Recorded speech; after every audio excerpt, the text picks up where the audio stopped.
코로나 바이러스로 인해서 연일 우리들 마음이나 생활이 몹시 위축되고 우울합니다. 이럴 때를 두고 불례출사춘이다라고 하는 그런 말이 있는 것 같습니다. 봄은 왔지만 그 봄이 봄 같지가 않고 계속 어수선하기만 합니다. 거기에 꽃구경 자재령까지 내려져서 봄을 기다리는 많은 사람들에게 큰 슬픔을 남겨주고 있어요. 세상이 마치 중심을 잃고 힘이 빠진, 그래서 비틀거리는 그런 팽이와도 같습니다. 그래서 저는 오늘 우울하고 불안한 우리들 생각을 잠시 뒤로 하고 푸름한 영혼의 봄 소식을 여러분들께 증거해 드리려고 하는 것입니다. 오늘 말씀으로 우리들 우울함이나 불안함이 다 물러가고 따뜻하고 희망찬 은혜의 봄날이 찾아오게 되었으면 좋겠습니다. 여러분 모두 그렇게 되시기를 주님의 이름으로 축원합니다. 여러분, 사람이 인생을 이해하고 한다는 것은 큰 복이 아닐 수가 없어요. 왜냐하면 인생을 아는 것은 곧 하나님을 아는 것이고 우주를 아는 것이기 때문이에요. 언젠가 한 의미 있는 그런 감사 내용을 읽어본 적이 있었습니다. 조그마한 식당을 운영하며 어렵게 근근히 살아가는 그런 분들이셨는데 두 부부 이름을 적고 그 밑에 이렇게 감사 내용을 적었어요. 산다는 것이 참 감사합니다. 산다는 것이 참 감사합니다. 짧은 문구였지만 그 고백 안에 그들 인생의 희노애락이 다 들어있는 것 같아서 한참 동안 가슴이 먹먹해진 적이 있었어요. 스위스 정신과 의사 톨리니에라고 한 사람이 인생을 다음과 같이 연대별로 구분을 했습니다. 출생부터 20세까지를 인생의 봄이다. 또 20세부터 40세까지는 인생의 여름이다. 또 40세부터 60세까지는 인생의 가을이다. 60세부터 80세까지는 인생의 겨울이다라고 이렇게 구분을 했습니다. 그렇지만 제 생각은 좀 다릅니다. 우리 믿는 자들에게는 여러분 소울 스프링, 영혼의 봄이 있어요. 영혼의 봄이 있는데 그 영혼의 봄은 나이와 상관없이 누구에게나 항상 있기 때문입니다. 그 영혼의 봄은 물리적인 나이나 계절과는 아무런 상관이 없습니다. 하나님 은혜 안에 있으면 누구나 언제든지 항상 늘 봄날이기 때문 아니겠습니까? 그래서 고린도후서 4장에 보면 바울 사도는 자기 자신 인생에 대해서 이렇게 고백했어요. 그러므로 우리가 낙심하지 아니하노니 겉사람은 후피하나 우리의 속은 날로 새롭도다. 겉사람은 거울과 같이 겨울과 같이 후패지 가던다 할지라도 우리 안에 있는 속사람은 날마다 봄날처럼 새롭다고 하는 그런 말씀이에요. 여러분, 이상화라고 하는 시인은 일제치하에서 이렇게 자문을 하죠. 빼앗긴 들에도 봄은 오는가?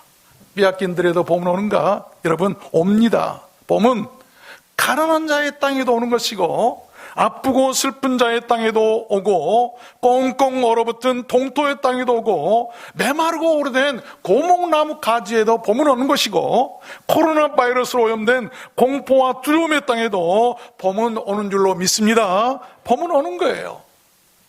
한 해를 준비하는 사람은 봄을 결코 무의미하게 보내지 않습니다.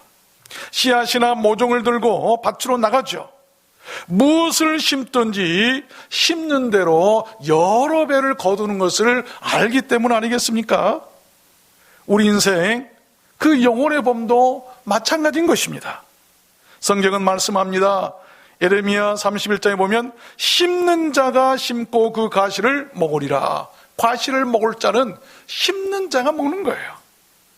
또 10편 126편에 보면 눈물을 흘리며 씨를 뿌리는 자는 기쁨으로 그 단을 거두리로다. 누가 단을 거두고 누가 기쁨을 얻게 되는가? 눈물을 흘리면서라도 뿌리는 자예요.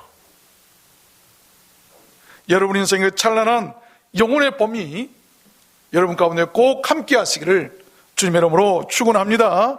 그러면 우리는 인생의 그 영혼의 봄에 무엇을 심어야 할 것인가? 농부는 봄이 되면 반드시 씨앗을 챙기거나 또한 모종을 심은 것을 볼 수 있는데, 우리 성도들도 마찬가지예요. 우리 인생의 영혼의 봄에는 심어야 할 것이 있는데 무엇을 심어야 할 것인가? 우리 영혼의 씨앗이 무엇인가? 여러분, 오늘 본문 말씀에 보면 7절에 착한 일이라고 말씀하고 있어요. 착한 일이 바로 우리들 인생 그 영혼의 씨앗들인 것을 여러분 믿으시길 바랍니다. 본문 7절 말씀을 읽어보면, 스스로 속이지 말라. 하나님은 만홀히 여김을 받지 아니하시나니 사람이 무엇으로 심든지 그대로 거두리라. 자기의 육체를 위하여 심는 자는 육체로부터 썩어진 것을 거두고 성령을 위하여 심는 자는 성령으로부터 영생을 거두리라. 그러므로 우리는 기회 있는 대로 모든 이에게 착한 일을 하되. 성령으로부터 거둘 영생의 열매가 있어요. 영혼의 씨앗이 있다는 것입니다.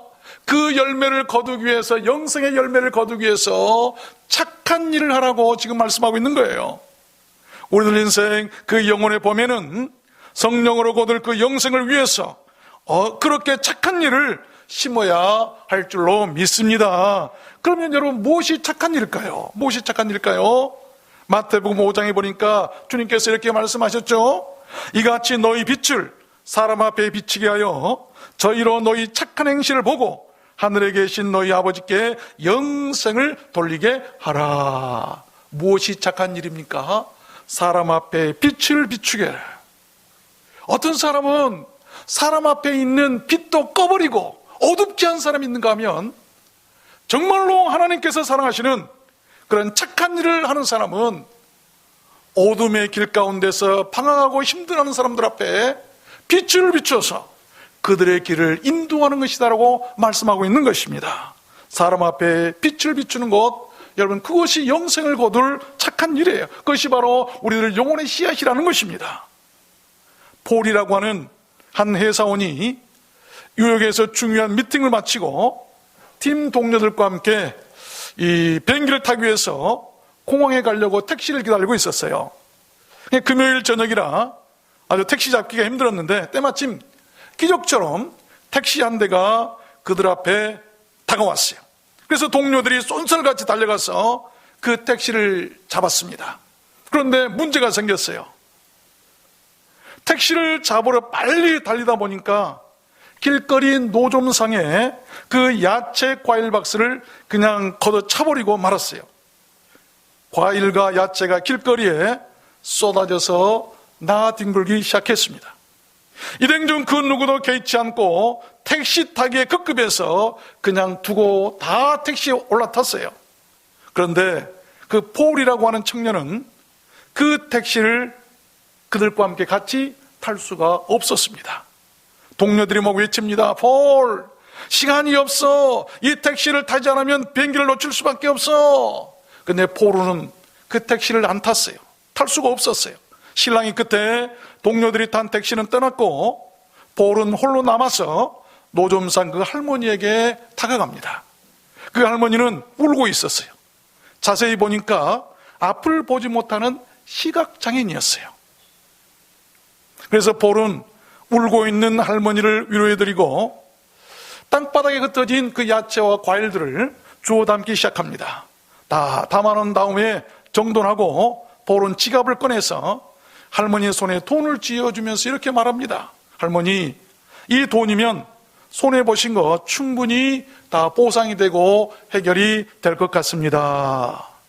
그때 할머니가 갑자기 울음을 멈추더니 환한 얼굴로 폴을 향해 이렇게 물어봅니다. Are you Jesus?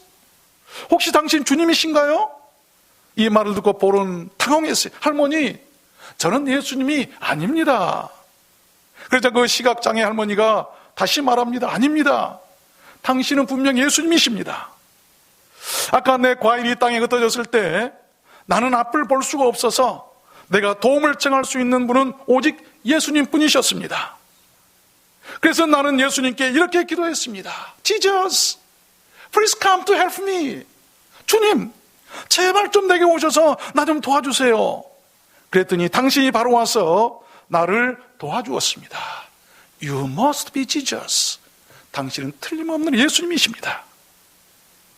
그날 밤 폴은 비행기를 놓치는 바람에 하룻밤을 더 뉴욕에서 머물며 낮에 경험했던 그 일로 자신에게 이런 질문을 해보면서 참을 이루지 못했다고 합니다. 나의 삶의 방향과 목적은 바른가? 그동안 누군가가 나에게 당신이 예수님 같습니다라고 착각하게 만들어줬을 때가 한 번이라도 있었는가? 여러분, 착한 일이란 바로 그런 것 아니겠습니까? 영혼의 씨앗들은 여러분 바로 그런 것들입니다. 우리들 자신도 한번 그런 생각을 해보면서 이 봄을 맞이했으면 참 좋겠습니다. 메소코 주니 코로나 바이러스 전국에도 영웅적인 착한 일로 온 국민의 마음에 봄 소식을 전해주는 사람들이 참 많이 있죠. 교민들을 자신의 지역에 수용하고 축복까지 해준 그런 지역 주민들도 있잖아요. 자원에서 험지로 달려간 의사와 간호사들, 헌혈자들, 마스크나 생필품 기부자들, 취약한 어르신들을 위해서 음식을 만들어서 제공해주는 사람들, 월세를 인하해주는 착한 상가 주인들, 무엇보다 새벽부터 저녁까지 기도하고 있는 우리의 성도들, 이런 착한 일들로 인해서, 그런 작은 영웅들로 인해서 코로나 바이러스로 통토가 되어버린 이 땅에도 푸른 은혜의 봄 기운이 바로 돌기 시작하는 것 아니겠습니까? 나보다 다른 사람을 먼저 생각하는 그런 착한 사람들은 분명 그들 인생의 봄을 맞이하고 있는 사람들일 것입니다. 우리가 무엇으로 이 봄을 맞이할 수 있을까요? 두 번째입니다. 그러면 그 영혼의 씨앗들은 누구에게 심어야 할까요? 누구에게 심어야 됩니까? 오늘 말씀해 보니까 10절에 모든 이들과 특별히 믿음의 가정들에게 하라고 성경은 말씀하고 있어요. 모든 이에게 착한 일을 하되 더욱 믿음의 가정들에게 할지니라. 여러분, 사람에게 하는 것이 곧 우리 주님께 하는 것입니다. 특별히 믿음의 가정들에게 하는 것은 especially 더 특별하고 더 각별하고 더 가치 있는 착한 일이라고 말씀을 하고 있어요. 마태복음 10장에 보니까 또 누구든지 제자의 이름으로 이 소자 중 하나에게 냉수 한 것이라도 주는 자는 곧 내게 한 것이요 그 사람은 결탄코 상을 잃지 아니하리라. 디모데전서 5장에도 보면 누구든지 자기 친족 특히 자기 가족을 돌아보지 아니하면 믿음을 배반하는 자요 불신자보다 더 악한 자니라. 가정에서도 마찬가지고 교회에서도 마찬가지예요. 교회에서 자기 성도를 사랑하지 못한 사람은요 이방의 불신자보다 더 악한 사람이다. 자기 가족을 사랑하지 못한 사람은 안 믿는 이방인들보다 더 악한 사람이다라고 말씀하고 있어요. 그러므로 특별히 우리가 사랑해야 할 사람들은 가까이에 있는 우리의 가족이나 우리 성도들이에요. 우리 믿는 자들을 우리가 사랑해야 되지 않겠습니까? 그런 것입니다. 착한 일은 큰 것을 말하지 않습니다. 가장 작은 소자에게 냉수라도 한 그릇 주는 것, 작은 배려를 하는 것, 그런 것이 바로 우리 주님께 잘했다고 칭찬 듣고 결코 상을 잃지 않을 그 착한 일이라는 것을 우리가 알았으면 좋겠습니다. 그런 사람의 인생, 그런 사람들이 모인 교회, 그런 사람들의 마음이나 영혼은 그 보람으로 인해서 날마다 천국일 거예요. 그리고 그 기쁨으로 인해서 그런 사람들은 날마다 봄날일 것입니다. 나이가 아무리 많이 먹고 몸이 아무리 우패해져가고 힘들고 아프고 그래도 그 속사람만큼은 날마다 봄날이어서 날마다 꽃이 피는 것처럼 화려한 그 복된 은혜 가운데서 살게 된다는 것 아니겠습니까? 우리들 두란노 소원교회가 그랬으면 좋겠습니다. 이 땅의 모든 하나님의 교회들이 다 그랬으면 좋겠어요. 내가 했으면 내 주변이 어떻게 됩니까? 내가 있는 곳 주변이 따뜻한 봄이 됩니까? 아니면 이렇게 화사한 봄인데도 찬바람 쌩쌩 나는 얼어붙은 그런 겨울과 같습니까? 우리는 어떤 사람이 되어야 될 것인가? 이 봄에 이 봄 햇살이 다가오고 이 봄이 우리에게 찾아오니까 꽃도 피고 새 노래소리가 우리에게 들리고 사람들이 좋아서 밖에 나가서 웃으면서 다니는 것을 보면서 우리도 이런 봄날 같은 사람이 돼야 돼요. 그렇기 위해서는 무엇을 해야 될까요? 그들 향해 착한 일을 해야 된다는 것입니다. 세 번째입니다. 그러면 그 영혼의 씨앗들은 언제 심어야 할까요? 오늘 본문 10절에 보니까 기회 있는 대로 심으라고 성경은 말씀합니다. 그러므로 우리는 기회 있는 대로 모든 이에게 착한 일을 하되, 모든 이에게 기회 있는 대로 착한 일을 해라. 여러분, 착한 일에 기회가 주어지면 그 기회를 놓치지 마시기를 바랍니다. 아까워하거나 미루지 마십시오. 사람은 그 심은 대로 다시 반드시 거두기 때문이에요. 씨앗은 반드시 땅에 심어져야 많은 열매를 맺습니다. 심지 않는 데서는요, 열매를 기대할 수가 없는 거예요. 요한복음 12장의 유명한 말씀이죠. 한 알의 밀이 땅에 떨어져 죽지 아니하면 한 알 그대로 있고 죽으면 많은 열매를 맺느니라. 심겨지지 아니하는 그런 씨앗들은 한 알 그대로 있다가 말라져 사라지고 없어질 것이지만, 그것이 심겨졌을 때는, 착한 일로 누구에겐가 심어졌을 때는요, 많은 열매를 맺을 수 있다고 성경에 말씀하고 있는 것이죠. 사무엘상 10장 7절 말씀해 보면 기회를 따라 행하라. 하나님이 너와 함께 하시느니라. 하나님은 어떤 사람과 함께 하십니까? 기회가 왔을 때 그 기회를 따라서 그 기회를 하는 사람과 함께 하시겠다고 하신 그런 말씀이에요. 행하고 일하는 사람과 함께 하시지, 그저 기회가 와도 아까워하고 기회가 와도 아무 일도 하지 않는다고 한다면 하나님은 그런 사람들과 함께 하시지 않겠다고 하신 말씀이에요. 요즘에 저 가끔 봅니다만 엄마의 봄날이라고 하는, 엄마의 봄날 TV 프로그램이 있죠. 나이 드신 그 시골 어르신들을 한 병원 착한 의사가 그들을 모셔다가 치료해주는 그런 프로그램 아닙니까? 그들이 다시 건강해져서 좋아하는 그 모습을 그 의사는 아마 봄날이라고 표현한 것 같아요. 여러분, 어떤 사람이 병에 걸렸다가 치료가 되면 그때부터 그 사람의 육신은, 몸은 봄날이 됩니다.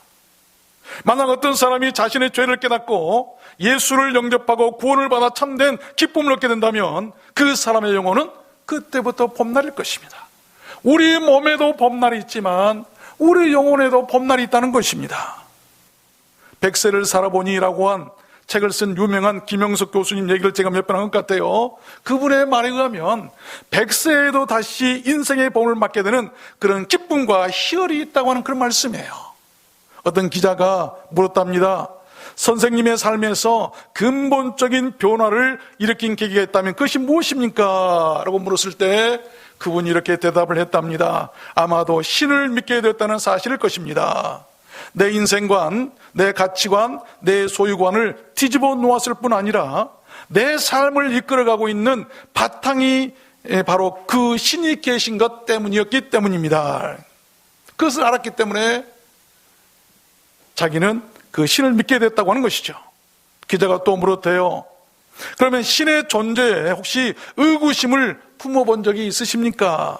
그랬더니 그분이 또한 대답하시기를, 신앙인들이 신의 존재나 본질을 논한다는 것은 마치 자식들이 방에 들어앉아서 바로 옆방에 계신 아버지를 두고 그 존재를 논하는 것과 같은 부끄러운 일입니다.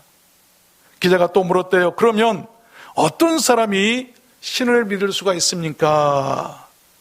그랬더니 종교에 관심이 있어야 합니다. 그리고 신을 체험한 적이 있어야 합니다. 아버지의 사랑을 체험해보지 못한 사람은 아무리 긴 세월과 노력을 바쳤다 해도 신앙에 관한 한 고아의 입장을 벗어나질 못할 것입니다. 그러나 부모의 사랑을 받아보고 그 사랑 속에서 자란 아이는 다릅니다.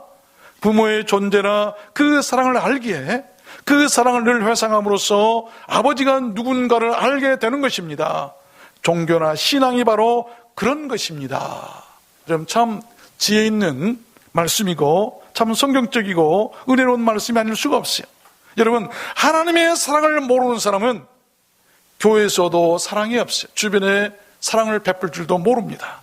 자기가 사랑을 모르는데 누구한테 사랑을 베풀 수가 있을까요? 여러분, 어찌 사랑을 알 수 있으며 하나님의 사랑을 모르는 사람이 어찌 사람들에게 사랑을 베풀 수가 있겠습니까? 그러므로 우리가 알아야 될 것은 하나님의 사랑을 알아야 돼요. 이게 복음입니다. 하나님이 세상을 이처럼 사랑하사 독생자를 주셔서 그를 믿는 자는 모두 다 영생하고 살게 될 것이라고 하는 그 말씀이 우리 가운데 이 봄에 우리와 함께 했으면 참 좋겠습니다. 여러분, 늦었다고 결코 생각하지 마십시오. 지금이 선한 일을 하기에 딱 좋은 내 인생 최고의 베스트 시즌이에요. 우리들 믿는 사람은 주님과 함께 그 사랑 안에 있어서 날마다 봄나라였으면 참 좋겠습니다. 우리 한번 따라서 해볼까요? 내 나이가 어때서? 좀 더 크게 해봅시다. 내 나이가 어때서? 지금이 내 인생 딱 좋은 봄날인데. 아닌 것 같으신 것 같은데요. 여러분, 우리가 주 안에 있으면 날마다 봄날이에요. 우리가 이 봄에 우리 영혼의 봄을 꼭 맞이했으면 좋겠습니다. 그러면 마지막 네 번째로, 영혼의 씨앗들은 어떤 마음으로 심어야 되는가? 어떤 마음으로 심어야 되는가? 오늘 본문 6절에서 말씀하기를 때가 이르면 거두게 될 것이라는 그 희망과 믿음을 가지고 심어야 돼요. 우리가 선을 행하되 낙심하지 말지니 피곤하지 아니하면 때가 이르매 거두리라. 여러분, 씨앗은 그 심는 농부가 결코 의심하지 않기 때문에 심을 수 있는 거예요. 땅이나 계절의 정직함을 알고 있기 때문에 심을 수 있을 것입니다. 그것을 우리는 믿음이라고 말하죠. 농부가 내가 씨앗을 심어서 이 씨앗이 다시 자라서 열매를 많이 맺어서 내가 다시 거두게 될 것이라고 하는 믿음이 없다고 한다면 그 어떤 농부가 씨앗을 심을 수가 있을까요? 신앙이라는 것이 바로 그런 것 아니겠습니까? 우리는 또한 서둘러서 거두려 해서도 안 됩니다. 서두르는 자는 늘 낙심하기 때문이에요. 전화보험사에는 때와 기한이 있는 것입니다. 여러 단계를 거쳐야 됩니다.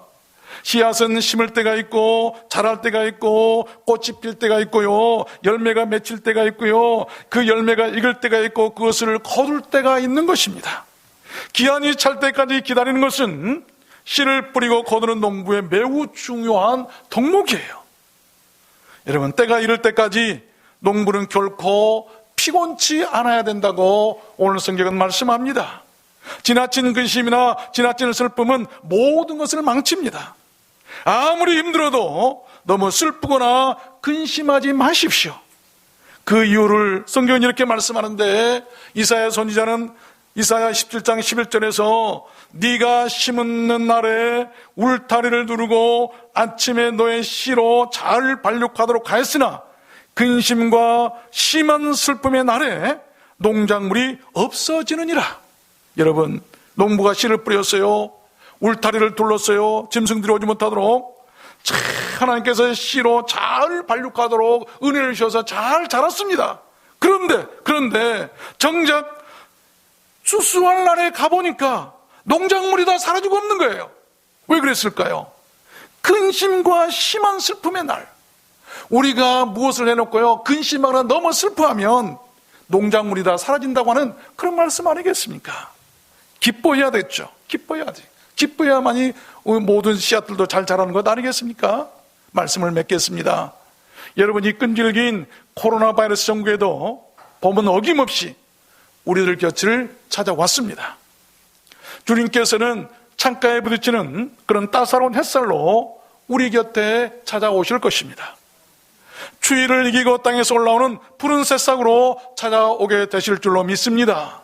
먼 들판을 지나 우리들 겨울잠을 깨우고 우리를 만지시기 위해서 불어오는 감미로운 봄바람으로도 우리를 찾아오실 것입니다. 마른 불같이 씨들은 우리들 영혼에 새 생명을 주시기 위해서 부드럽고 사랑스러운 성령의 단비로도 우리를 찾아오게 되실 줄로 믿습니다. 그리고 이렇게 우리를 초대하실 것입니다. 아가서 7장에 보니까 나의 사랑하는 자야, 우리가 함께 들로 가서 동네에서 유숙하자. 우리가 일찍 일어나서 포도원으로 가서 포도나무에 움이 돋았는지 꽃술이 퍼졌는지 석류꽃이 피었는지 보자. 거기서 내가 나의 사랑을 너에게 주리라. 사랑을 주시겠다고 우리를 초대하신다는 것이죠. 우리 주님께서 초대하신 것은 화려한 왕궁이 아니었어요. 들러 나가자. 씨를 뿌리고 꽃술이 펴져 있는지 포도나무가 잘 자라고 있는지 이런 것을 보는 그 일터에서 내가 너에게 사랑을 주겠다고 하신 그런 말씀이에요. 그래서 봄은 일하는 계절이에요.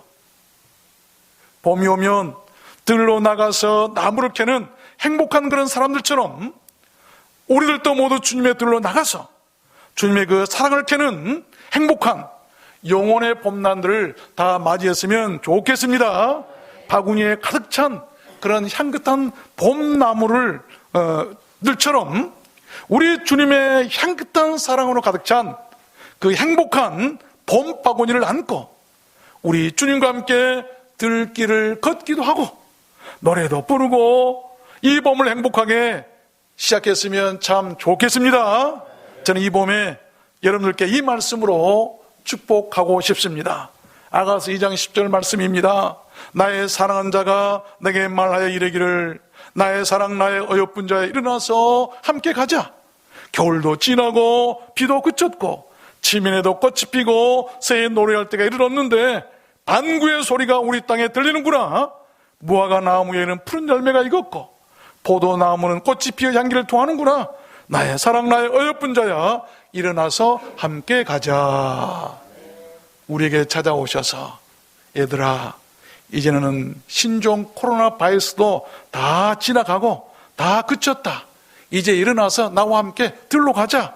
꽃이 피었는지 푸른 열매가 익었는지 많은 꽃들이 피어서 향기를 토하는데 나랑 같이 들길도 걸으면서 노래도 부르고 그리고 행복하게 이 봄을 같이 시작하자라고 하는 주님의 그 크신 은혜가 오늘 예배에 참여하신 우리 누란다 소원교회 온 성도들 여러분과 함께 하시기를 주님의 이름으로 축원합니다. 여러분 모두 그렇게 되시기를 주님의 이름으로 축원합니다. 우리 찬양하도록 하겠습니다. 오늘 말씀을 생각하시면서